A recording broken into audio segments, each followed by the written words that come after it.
기도합니다. 하나님, 오늘 선교 현장의 이야기들을 전할 때 하나님께서 함께 해주시옵고 우리가 어떻게 기도하고 어떻게 걸어 나가야 할 것인지를 주님께서 밝히 보여주시옵소서. 예수님의 이름으로 기도합니다. 오늘은 선교 현장 이야기를 하는데 사진이라든가 사건을 중심으로 하지는 않겠습니다. 워낙 매주 기도 편지도 보냈고 사진도 이렇게 보내고 했기 때문에 여기에 섰을 때만 나눌 수 있는 이야기를 나누고 싶습니다. 특별히 선교 현장에서 만나는 사람들에 대한 이야기를 하고 싶어요. 그리고 그것은 또 한국에 있는 우리들의 이야기이기도 합니다. 그러니까 사역을 할 때, 또한 크리스천으로 살아갈 때 만나고 보고 겪는 그 사람들에 대한 이야기를 한번 나눠보겠습니다. 어떤 사람은 아이를 되게 못살게 굽니다. 굉장히 못살게 굴어요. 그래서 이 사람 왜 이렇게 못살게 구나 하고 캐다 보면은 나중에 이런 얘기를 합니다. 내가 아이가 없어서 아이만 보면은 이렇게 나도 모르게 못살게 굴게 됩니다. 이런 사람이 있어요. 그런데 어떤 사람은 아이를 너무너무 이뻐요. 막 사람들이 막 그 사람만 따라가 막 안기고, 근데 왜 이렇게 아이를 이뻐하세요? 그러면은 그런, 내가 아이가 없어서 아이들만 보면 너무 사랑스러워서 아이를 보면 이렇게 내가 이뻐하게 된다. 뭔지 아시겠죠? 사람마다 다릅니다. 어떤 사람들은 고생을 많이 하면 사람이 성숙해진다 이렇게 이야기를 합니다. 고생을 많이 한 사람 중에 성숙한 사람들이 있기도 하기 때문에 그래요. 그런데 그것이 꼭 절대적인 법칙은 아니라는 것입니다. 제가 선교지에 가고 또 그 전에 북한 사역을 하고 또 청소년 사역, 청년 사역을 하면서 느낀 것은, 사람은 고생을 많이 할수록 성숙해지는 경우도 있지만 대개의 경우에 고생을 많이 할수록 독해집니다. 고생을 많이 하면 독해지고요. 독학을 한 사람들은 독해지고, 자수성가한 사람들을 독해지고, 그런 경우들을 많이 봤어요. 나무 같은 경우에 보면은 10살, 20살 된 나무를 한번 도끼로 한번 찍습니다. 그런데 그냥 완전히 베어 넘기지 않고 그냥 지나가 버려요. 이 나무가 200년을 잘 자랍니다. 어느 날 200년이 자란 후에 그 나무가 폭풍우가 치는 날 부러졌어요. 어디서 부러질까요? 10살 때 도끼 한번 찍혔던 그 부분에서 190년이 지나도 거기서 부러져 버리고 말아요. 상처라는 게 그렇게 쉽게 사라지는 것들이 아니라는 거, 그런 것들을 잘 알겠더라고요. 저는 사람이 고생을 안 하고 잘 성장하는 게 맞다고 생각합니다. 지금 영상 한번 확인해 주시겠어요? 사람은 고생을 하지 않고 잘 자라는 게 좋습니다. 제가 아는 어떤 분은 부자예요. 부자인데 자기 자녀의 등록금을 안 대줍니다. 왜냐? 자기가 고생해서 등록금을 직접 벌어서 이렇게 해서 여기까지 왔으니까 너도 한번 그렇게 해봐라. 정말 죽을 것 같을 때 내가 한번 도와주겠다 이거예요. 그러면 저는 이렇게 되묻고 싶어요. 그러려면 뭐하러 부자가 되셨습니까? 그러려면 뭐하러 부자가 됐냐는 거예요. 차라리 자기 아이가 등록금 걱정 없이 학업에 열중해서 장학금을 타거나 학문적인 성과를 내게 하면 되는 겁니다. 만일에 그게 아니라 일을 한다면 굳이 가난한 집 애들도 가서 하는 공사판이나 맥도널드나 이런 데 가서 시급을 깎아버리지 말고 저기 천혜재활원이라든가 캄보디아 복지센터라든가 옥토교회 정원이라든가 이런 데 와서 돈 안 받고 하는 아르바이트를 하면 되는 겁니다. 아니면 천문학과라든가 고고학과 같이 정말 사회에 꼭 필요하지만 돈 벌기는 쉽지 않은 그런 학과로 아이들을 보내서 그 분야에 대해서 대성하게 할 수도 있는 거예요. 물론 노동은 신성한 거기 때문에 돈이 없을 때 돈을 벌고 노동을 하는 것은 결코 부끄러운 일이 아닙니다. 그러나 이제 그런 고생이나 아픔을 어떤 필수같이 이렇게 줄 필요는 없다는 거예요. 자, 제가 이제 말씀드렸어요. 고생을 안 하면은 사람이 착해진다고요. 밝아진다고요. 그런데 다만 이게 있죠. 고생을 안 하면 사람이 연약해집니다. 그냥 온실 속의 화초가 되어버려요. 그래서 그거는 맞아요. 그럼 우리는 아이를 어떻게 키워야 되느냐? 영국의 황태자들처럼 키우면 됩니다. 영국의 황태자들을 보십시오. 평생 등록금을 위한 아르바이트를 한 번도 해본 적이 없는 친구들입니다. 그러나 걔네들이 연약합니까? 연약하지 않아요. 사관학교를 2개씩이나 나왔습니다. 전 세계에 가난한 곳마다 다 가가지고 봉사를 하고 뭐 외국어를 몇 개씩 하고 펜싱도 배우고 승마도 하고 그렇게 자랐어요. 이게 무슨 얘기냐면 이 사람들은 고생은 안 했죠. 그러나 훈련을 통해서 강해진 사람들이라. 그래서 이렇게 아이들이 잘 자랄 때 아이들이 제목이 되고 거목이 되고 나라를 이끌어 나갈 수 있는 사람들이 된다는 겁니다. 어떤 사람들은 자기가 받았던 상처를 굉장히 자랑스럽게 생각을 해요. 내가 상처를 많이 받았기 때문에 은혜도 많이 받았다라는 식으로 이야기를 하는데 그거는 맞을 거예요. 상처가 많은 사람들에게 은혜도 많을 수가 있습니다. 그러나 그렇다고 그 상처가 왔던 것이 주님의 뜻은 아닙니다. 그 시험이 주님의 뜻은 아니었다는 겁니다. 하나님이 고치지 못할 사람은 없다라는 이제 책을 쓰셔서 유명한 김효진이라는 장로님이 계신데 그분이 얘기하신 게 있어요. 가끔 목사님들이 감옥에 들어오신다. 근데 그분들이 어떤 분들이냐? 감옥에서 전과 8번 막 이런 분들이 회개하고 예수 믿고 통신과정으로 신학을 하고 기도원 가서 안수받고 이런 분들이 나갔다가 다시 들어오시는 경우가 많다는 거예요. 예를 들어서 그 조양은 보십시오. 한국 조폭의 2대 산맥이 조양은과 김태촌이었는데 두 분의 공통점이 두 분 다 교도소에서 예수님을 믿었어요. 그리고 두 분 다 목사가 됐습니다. 그리고 두 분 다 간증 집회를 굉장히 많이 다녔어요. 그리고 두 분 다 재범으로 교도소에 또 들어갔어요. 그러니까 이분들이 그냥 지옥 가는 것보다는 은혜 받은 게 낫습니다. 그리고 이분들이 신학을 한 것도 잘한 거라고도 할 수 있어요. 그러나 이분들이 사람을 오래 깊게 길게 끄는 목회를 하기에는 좀 어렵다는 거죠. 왜냐? 지난날의 상처들이 있기 때문에 그렇습니다. 할 수 있다면 여러분들도 그리스도의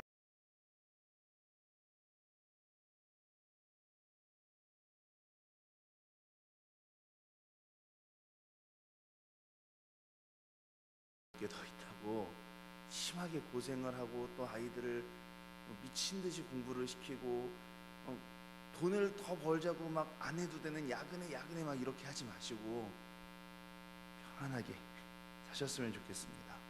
그리고 죄를 짓지 않았으면 좋겠습니다. 죄를 크게 범한 자의 길은 심히 구부러집니다. 그래서 쉽게 할 수 있었던 일들이 더 어렵게 되게 되고 그 과정에서 또 죄가 나고 또 상처가 나는 경우들이 많아요.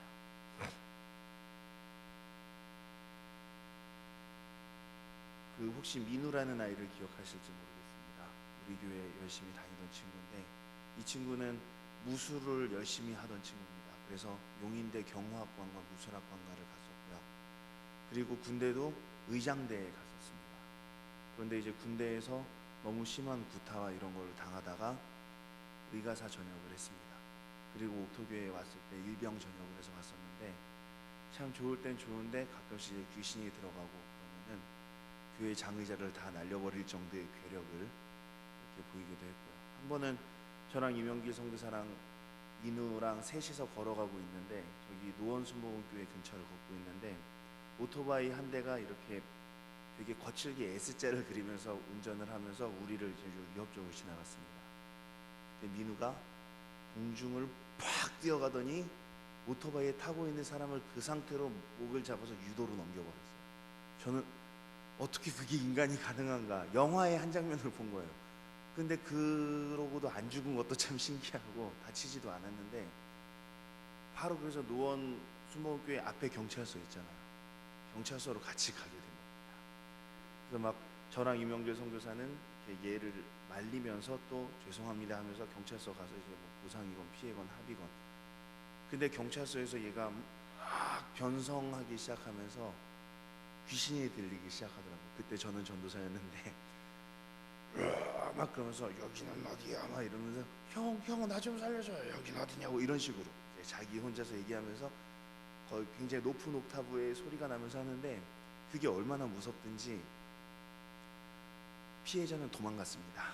합의서 쓰다가 도망가 버렸고 경찰들은 옆구리에 권총에 손이 갈락말락하면서 근데 저는 이제 얘가 완전히 귀신 들려버리면 괴력의 사나이가 돼버리면 손도 못 대니까 아직 좀 그게 있을 때 처리해야겠다고 생각하고 명길아 잡어! 그러니까 명길이가 딱 찍어서 허리를 딱 잡았어요. 그때 가서 손을 얹고 에라 모르게 예수 그리스도 이름으로 명하는 이 귀신아 떠나라.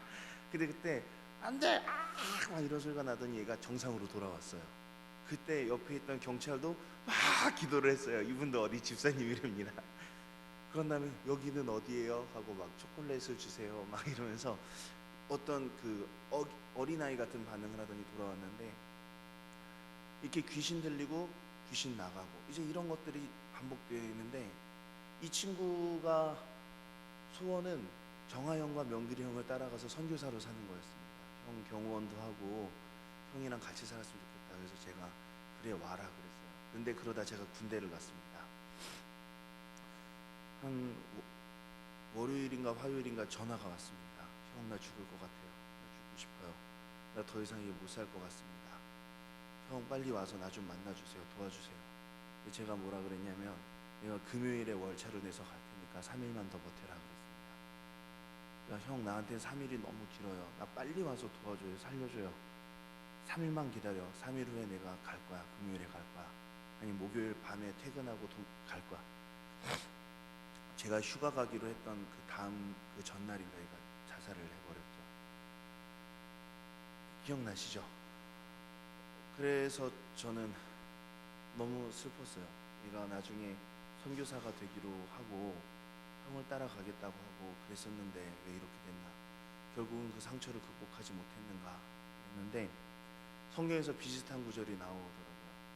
예수님께서 거라사의 광인에게서 귀신을 쫓아주셨던 것, 그 바쁘시고 위대하신 예수님께서 바다를 건너서 외국으로 가십니다. 외국으로 가셔서 내려서 귀신 들린 사람 한 명을 치료해주고 도로 배를 타고 오세요. 한 명만 치료해주고. 이 얼마나 낭비입니까? 그런데도 예수님이 그렇게까지 가신 거예요. 그 사랑의 예수님께서 가셔서 만난 그 사람은 군대 귀신 들린 사람이었죠. 귀신 들리면 막 쇠사슬을 끊어버리고 막 이런 사람이었다고 성경에 나옵니다. 민우랑 비슷한 것 같아요. 민우도 군대에서 그렇게 됐고. 근데 이제 이 사람에게서 귀신을 떠나 보내주신 다음에 예수님께서 하시는 말씀이 뭐였냐, 얘가 주님 제가 당신을 따르겠습니다. 제자 삼아주세요 그래요. 그런데 예수님께서 뭐라 그러시냐면은 너 가족한테 돌아가 이러십니다. 헌신한대는데 가족한테 돌아가라는 거예요. 제가 그거를 보고 아 그렇구나, 예수님께서도 안 받으셨구나. 사람을 키우는 사람은 정말 밝게 잘 자란 사무엘 같은 사람 중에서 나와야 된다는 거예요. 그래서 믿음의 명문 가문이 중요한 겁니다. 귀신을 쫓아줘도 조금 있다가 다시 귀신 들려서 다시 오는 사람들 천지고 부지기수입니다. 예수님께서 오죽하면 그러셨겠어요. 귀신 쫓아줘봤자 그 안에 다른 성령께서 임하시지 않으면 귀신이 쭉 물 없는 곳을 다니다가 7 귀신 더 들려서 다시 온다고. 그래서 아동부교사, 중고등부교사가 중요한 겁니다. 이 귀신 쫓는 사람 한 명이면 아동부교사, 중고등부교사는 한 10명, 20명 되잖아요. 이게 더 중요한 거예요. 왜? 이렇게 어렸을 때부터 그렇게 잘하게 해줘야 되는 겁니다. 저런 일 없게. 이미 한번 병에 걸리면은 잘 치료가 안 돼요. 그래서 상처가 없이 사람들이 망가지지 않게 자라게 하는 게 너무 중요한 거예요. 사람이 왜곡되고 뒤틀러지고 옹이가 지면은요, 그 나무는 멋있는 관상용 분재는 될 수 있을지언정 교회 짓거나 기와집을 지을 수가 없다는 거예요. 그 QQ라는 게 있습니다. 선교단체에서 주로 하는 건데, QQ는 뭐냐면 자기의 가장 슬펐던 때, 가장 기뻤던 때, 터닝 포인트, 미래 비전을 이렇게 한 사람당 거의 1시간을, 어떤 사람은 2시간도 나누는 거예요. 이게 선교단체 같은 데서는 사람들 모이면 일종의 치유 프로그램으로 그거를 합니다. 1박 2일 잡고 하고 그래요. 그 QQ를 하면 거기서 나왔던 이야기들은 죽을 때까지 가져가야 됩니다. 절대로 그거는 비밀을 발설해서는 안 돼요. 그런데 저는 QQ를 굉장히 많은 나라의 여러 사람들과 해보면서 알게 된 게, 남한 사람들을 큐큐를 시키면 그날의 스타가 있어요. 그 중에서 제일 슬픈 건 아는 아이. 어떤 거 정도 나오는지 아세요? 우리 집이 되게 가난했고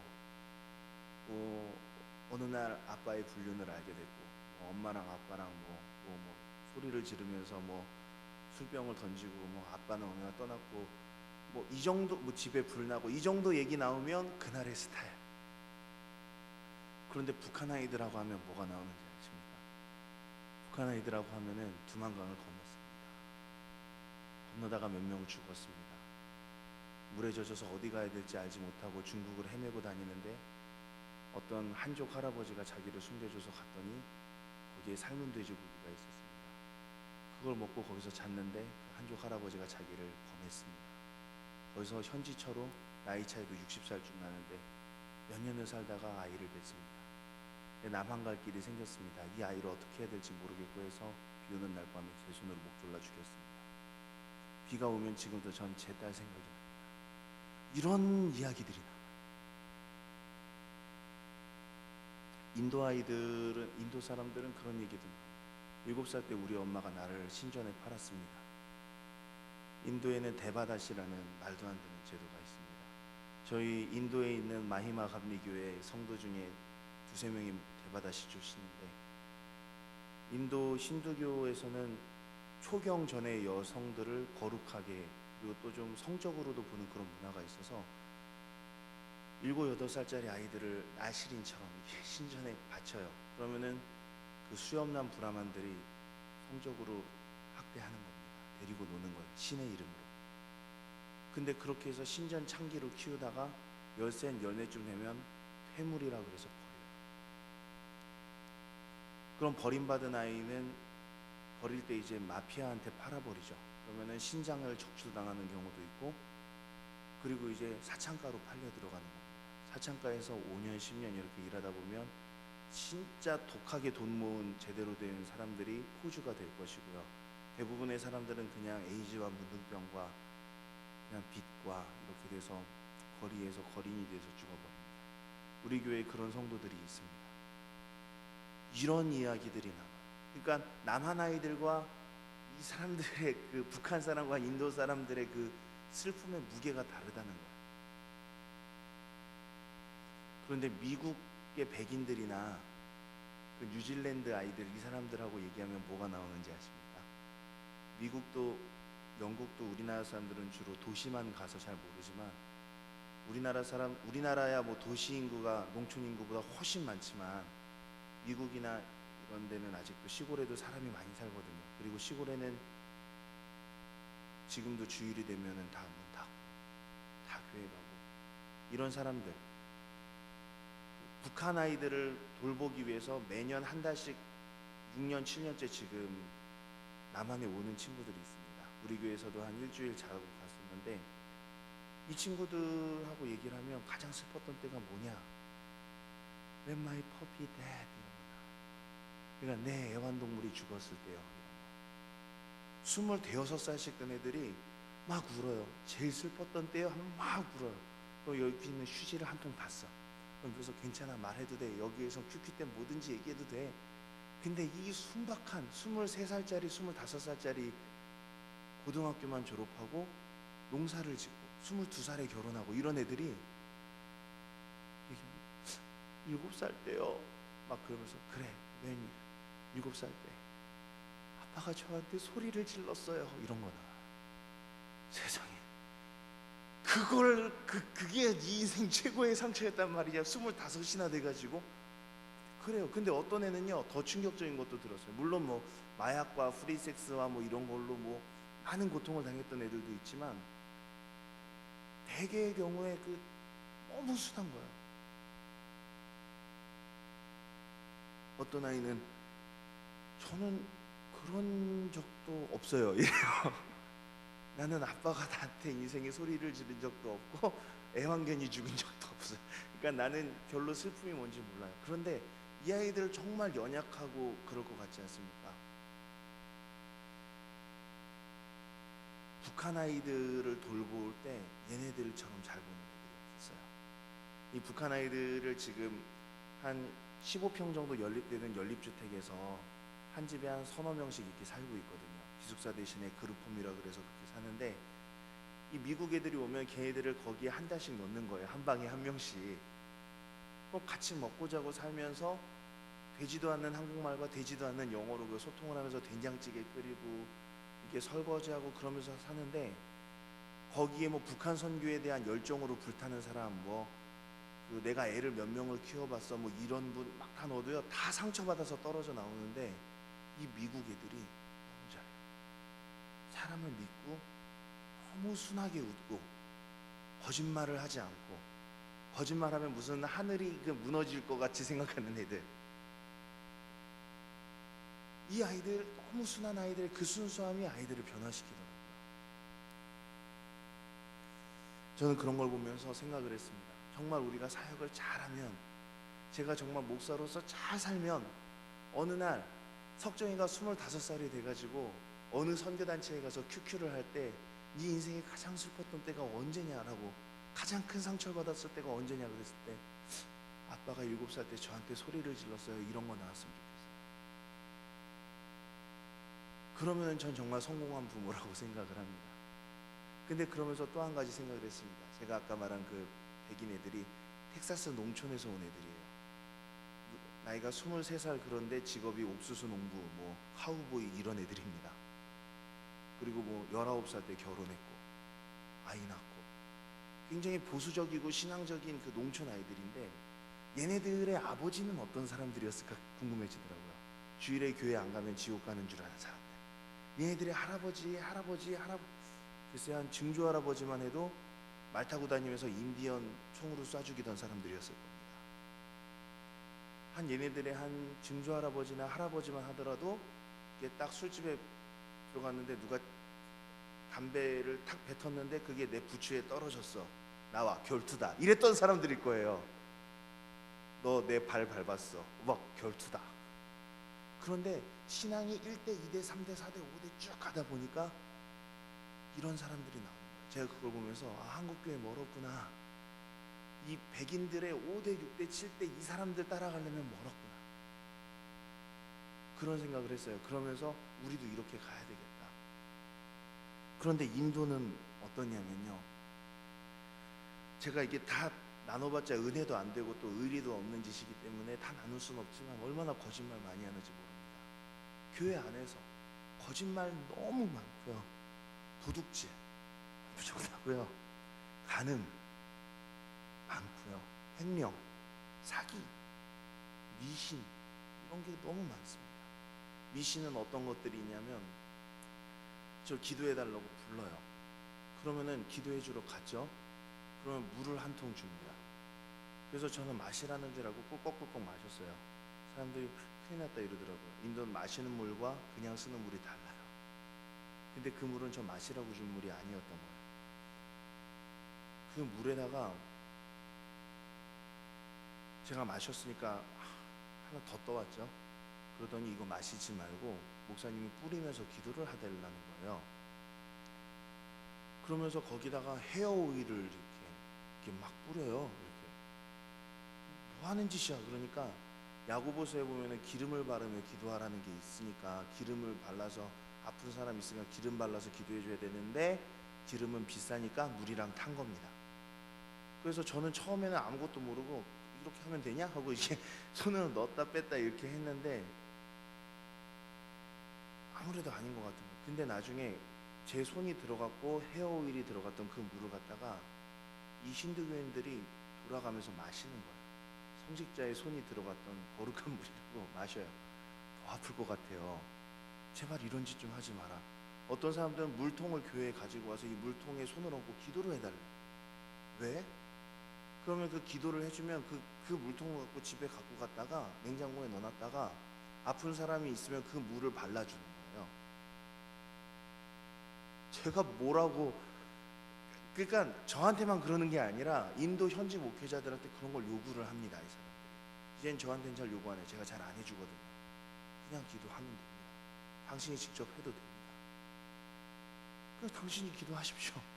근데 이 사람들 그렇게 미신에 찌들었어. 이게 아마 캐톨릭 영향도 받았겠지만 또 힌두교에 있는 그런 것들의 영향을 깊이 받은 거예요. 수요 예배 때 막 귀신 들린 사람 오고요. 막 귀신 들린 사람 와서 귀신 쫓아달라고, 귀신 나가요. 기도하면 나갑니다. 근데 나갔는데 다음 주에 또 들려서 또 오는 걸 어떻게 해요? 그러니까 이런 일들이 계속 일어나니까 나중에 사람이 지치더라고요. 그러면서 이제 보니까 왜 이런 일들이, 이런 미신과 이런 상상도 할 수 없는 막 목회자까지 같이 연루된 더러운 사건들, 이런 것들을 계속 보면서 왜 그런가 봤는데 어느 선교사님이 그 답을 주시더라고요. 당신이 인도 목회자 100명을 모아놓고 물어봤대요. 성경을 몇 독했습니까? 했는데 다들 유구무원. 그래서 이 한국 선배 선교사님이 그랬대요. 성경을 몇 독한 사람, 몇 독한 사람이니까 점점 줄여나가는데 계속 손든 사람이 없어요. 5독, 4독, 3독 100명 모아놓고 성경을 2독한 사람 했더니 한 명이 손을 드는 거예요. 그분이 누구셨냐면 그 지역에서 제일 큰 교회 목사님, 300명 교회 담임자, 그분이 2독했습니다. 자, 그럼 나머지 90 몇 명은 1독을 했거나 안 한 거예요. 어떻게 이럴 수가? 인도는 인구가 10억입니다. 감리교인 수만 우리의 7배. 그런데 이 많은, 7배가 아니야. 감리교인 수만 700만이에요. 우리가 150만이에요. 근데 인도 전역에 학사학위를 주는 신학교는 2개밖에 없어요. 그러니까 나머지는 다 그 기도원 신학교 같은 것들입니다. 제대로 이렇게 잘 자란 사람보다는 내가 누구를 죽이려고 가다가 어느 날 불빛 속에서 하나님을 만나서 예수를 믿게 됐어. 뭐 이런 사람들이에요. 간증 은혜롭죠, 극단적이죠, 멋있죠. 그러나 잘 자란 사람들은 아니라는 거야. 내가 뭐 전과 몇 범인데 어느 날 예수님을 확 만나가지고 이렇게 됐어. 뭐 어느 날 자살하려고 그러는데 꿈에 예수님이 나와서 막으면서 내가 어째서 신학생이 돼서 목사가 됐어. 신학교 교육 우리는 한 11년, 12년 받는데 목사 안수 받기까지. 이 사람들은 한 6개월, 막 길면은 1년 이렇게 돼가지고 목사가 되는 거예요. 그냥 이런 사람들이니까 한도 많고요, 상처도 많고, 그런 데서 나가는 그 더럽고 악한 에너지들이 많은 거예요. 좋을 땐 좋다가 어느 날 팍 무너지고. 이제 그런 절망이 선교지에서 가장 큰 것들입니다. 이런 것들은 기도 편지에 쓸 수도 없고요, 나눌 수도 없고요. 어느 목사님이 어디에서 누구랑 뭐 간음을 했대요. 뭐 어떤 장로님이 뭐 교회 땅을 팔아서 어디로 가서 뭐를 해서 지금은 힌두교 잘 살고 있대요. 뭐 어떤 사람이 교회에서 뭐 성적인 문제, 어떤 사람이 선교사 집에 놀러 가서 도둑쳐가고, 이런 걸 뭐 다 나눌 수가 없잖아요. 게다가 그것이 맨날 있는 일인데 그걸 어떻게 나누는? 이런 가운데에서, 그 절망 가운데서 몇 가지 생각이 들었습니다. 자, 그럼 우리 이제 북한 애들, 이제 이 인도 사람도 어떡하나? 그리고 또 여러분 중에 그런 생각이 드시는 분도 있을 거예요. 나는 지금 이미 받은 상처들이 많은데, 이미 상처받고 자란 나는 어떻게 해야 될 것인가? 내가 이미 받은 상처들은 어떻게 할 것인가? 첫 번째, 광야 세대는 다 죽어야 됩니다. 그 노예 생활을 했던 이스라엘 백성들이, 노예 생활을 했다는 것은 그만큼 트라우마가 있다는 거죠. 상처가 있다는 거고, 노예 근성이 있고. 어떻게 광야에서 다 죽었어야 되는 거예요. 그러니까 이 사람들은 나라에 대한 상처가 있고요, 권위에 대한 상처가 있어요. 우리나라도 옛날에 일제시대 끝난 다음에, 일제시대 때도 막 노예 근성이 있다고 그랬지 않습니까? 사실일 거예요. 노예들은 눈가림만 하지 않습니까? 그러니까 일본인들이 조선징한 노예 근성이 있어. 아마 사실이었을 겁니다. 저는 그렇게 생각해요. 눈가림만 하려고 그랬겠죠. 주인이 일본인인데, 아니면 주인이 못된 양반인데. 그거 없어지는데 50년 걸린 거 아닙니까? 한 세대가 그냥 가야 됩니다. 세월에 맡기는 수밖에 없는 게 있어요. 하지만 거기서 여호수아와 갈렙, 모세와 아론 같은 몇몇을 빼낼 수 있으면 그거 행복한 거죠. 그게 안 될 수도 있습니다. 그리고 이제 두 번째는 그냥 말씀을 하나씩 심는 거예요. 제가 인도교회에서 해야 될 게 뭔가 생각해 보니까 전도고, 또 하나는 설교 말고 성경 공부 가르치는 거예요. 야, 이렇게 애들이 성경을 모르다니 이럴 수가 해서 수요일에는 이제 설교도 안 하고 아이들한테 성경만 가르칩니다. 창세기 1장 1절부터 요한계시록 마지막 장 마지막 절까지 그냥 연재. 근데 아이들이 그걸 너무 잘 돼요. 그래, 이 사람들한테 부흥회는 많은데 사경회는 없는 거예요. 얘들한테 말씀을 한 클래스 한 클래스씩 가르치자. 그런데 말씀을 가르치면은요, 여러분 저번 주 저녁 예배 설교 기억하시는 분? 저번 주 수요 예배 설교 기억하시는 분? 자, 없죠? 지금 제가 한 설교도 다음 주 주일 저녁쯤 되면 대부분 기억하지 못하실 겁니다. 그러나 예수님께서 그러죠. 말씀을 계속 씨앗을 뿌리는 수밖에 없어요. 100개의 씨앗을 뿌리면요, 75개는 길가에 떨어질 겁니다. 75개는 돌짝밭에 떨어질 겁니다. 25개는 돌짝밭에 떨어질 겁니다. 25개는 가시밭에 떨어질 거예요. 그러나 나머지 25개가 옥토에 떨어질 거예요. 그러면은 100개를 뿌렸는데 75개가 죽고 25개가 살았으니까 씨앗을 뿌린 입장에서 되게 손해죠. 그냥 차라리 먹을 걸. 그런데 이 25개가 30배, 60배, 100배를 냈기 때문에 우리가 계속 뿌리는 거죠. 말씀을 그냥 가르치고 뿌리는 수밖에 없어요. 그걸 알겠더라고요. 그래, 까먹어도 좋다, 잃어버려도 좋다. 계속 말씀을 읽자. 말씀을 읽고 예배를 하고, 말씀을 읽고 예배를 하고, 이러다 보면 토질이 바뀔 것이고, 75%의 말씀이 없어지더라도 25%의 말씀을 받은 사람들 중에서 30배, 60배, 100배의 열매가 날 것이고, 막 있잖아, 귀신이 나가라, 귀신이 나갔다, 기적이 일어났다, 대부흥. 이런 일은 잘 없다는 거예요. 있을 수도 있지만 잘 없어요. 이 사람이 어느 날 팍 바뀌었어. 그래가지고 막 성령 받아서 전 재산을 바치고 막 있죠. 바람직한 일입니다. 그러나 결국은 또 부작용도 있어요. 세대 자체를 바꾸려면은요, 장기전을 해야 돼요. 그래서 수요 예배도 중요하고 저녁 예배도 중요하고 새벽 기도도 중요한 겁니다. 부흥 집회만 맨날 해가지고 사람이 바뀔 수 없다는 걸 알았어요. 독한 비료만 계속 쓰면 밭을 버리잖아요. 독한 걸음을 계속 쓰면 밭을 버리죠. 맨날 외식하면 몸이 망가지지 않겠습니까? 맨날 피자 먹고 맨날 치킨 먹으면. 말씀 가르치자. 그리고 이제 세 번째, 이미 상처받은 나는 어떻게 해야 될 것입니까? 이 다음 세대를 상처가 없거나 상처가 더 적은 세대로 세우면 되지, 너는 그냥 우리 세대는 다 죽어야 돼. 그러나 그래도 살아있는 동안은 최선을 다해야 되는데, 이미 받은 상처는 어떻게 하면 없어지는가? 용서하면 됩니다. 받았던 상처를 용서하면 없어집니다. 내가 남한테 주었던 상처들은 용서받아야 되겠죠. 그런데 이제 내가 받았던 상처들에 대해서 그거를 이제 세상에서는 힐링이라고 그러죠. 이 힐링은 좀 인본주의적인 것 같습니다. 이게 힐링은 내가 그거를 얘기를 하고, 내가 무슨 일을 겪었는지 얘기를 하고, 상담사가 듣고 얘기를 하고 같이 울고 공감받고 카타르시스를 느끼고 집에 오면 현실은 그대로예요. 근데 용서라는 것은 그 영향력을 끊는 거예요. 나에게 그런 일이 있었던 그 가해자를 용서하는 거예요. 그리고 그런 일이 있을 수밖에 없었던 내 민족을 용서하고요. 그런 일이 있게 했던 나의 나라를 용서하는 거죠. 내가 인도에서 태어나서 이랬죠. 내가 북한에서 태어나서 이랬죠. 내가 이 대한민국에서 태어나서 이런 일을 겪었지라고 할 때 그것을 정의감으로 포장해서 의분으로 만드는 게 아니라 용서하고 축복해요. 그러면은 그 상처가 없었던 것 같이 될 수가 있다는 거예요. 그렇게 해서 그 상처가 들어왔는데 용서를 해서 진주를 만든 사람은 상처가 아예 없어서 잘 자랐던 사람보다 더 훌륭한 사람이 될 수 있습니다. 마치 조개가 모래알을 먹으면 그걸 진주를 만들면 보통 건강한 조개보다 더 좋잖아요. 그러나 그래도 얘기하는 게, 그렇다고 일부러 모래알을 삼키지 말라는 겁니다. 모래알을 삼킨 대부분의 조개는 죽어요.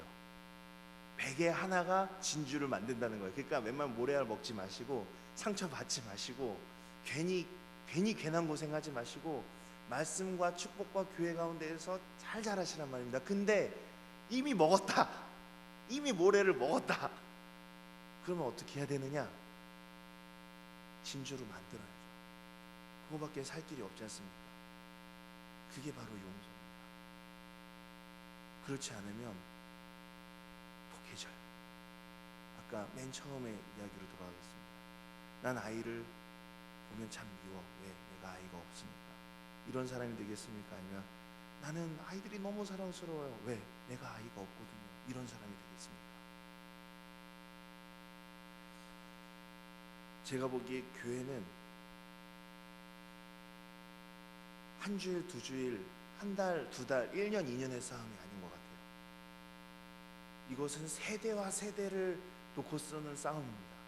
여러분들의 신앙이 얼마나 성공적이었는가는 여러분의 자녀 세대를 보면 알 수 있어요. 여러분의 손자 세대를 봐야죠. 우리의 신앙이, 이 교회가 이곳에 섰다는 건 믿음의 명문 가문을 세우기 위한 초석이에요. 이 교회에서 우리의 5대손, 8대손도 다녀야 되지 않겠습니까? 그러면서 여러분의 5대손, 8대손 가운데에서는 당연하게 어렸을 때 겪었던 가장 큰 상처가 뭐냐 했을 때 키우던 병아리가 죽었을 때 이런 얘기 나와야 되지 않겠어요? 그러나 연약한 아이들이 아니라 캄보디아의 빈민가에서 단련되고 인도의 슬럼을 누비고 다니고 그런 용감하고도 밝고 건강한 세대가 나와야 되지 않겠냐. 자기의 연민 때문에 우는 아이들이 아니라 복음의 감격으로 인해서 우는 사람들이 나와야 되지 않겠냐. 그래서 아동부가 중요합니다. 아동부가 제일 중요해요. 그리고 중고등부, 청년쯤 되면 벌써 좀 변하기 약간 힘들어요. 그러나 청년부, 교육부서, 그리고 이미 다 자란 우리들도 은혜 안에서 계속 한 걸음 한 걸음 가야 됩니다. 왜? 나의 다음 세대를 위해서. 상처는 전염됩니다. 이혼한 사람의 과반수가 부모가 이혼한 사람입니다. 그래서 이혼은 전염병이에요. 자살도 마찬가지입니다. 주변에 자살한 사람이 있으면은 그 가족에 자살이 많아져요. 그러나 저주는 3대까지 간다고 성경에 나옵니다. 그러나 축복은 1000대까지 갑니다. 우리가 지금 축복을 세워야 돼요. 우리 어머니가 이 교회를 지켰으니 나도 이 교회에 있습니다. 우리 아버지가 캄보디아로 도왔으니 나도 캄보디아로 돕겠습니다. 우리 할아버지가 전재산을 바쳐서 가난한 사람들을 위해서 교회를 세우고 병원을 세웠습니다.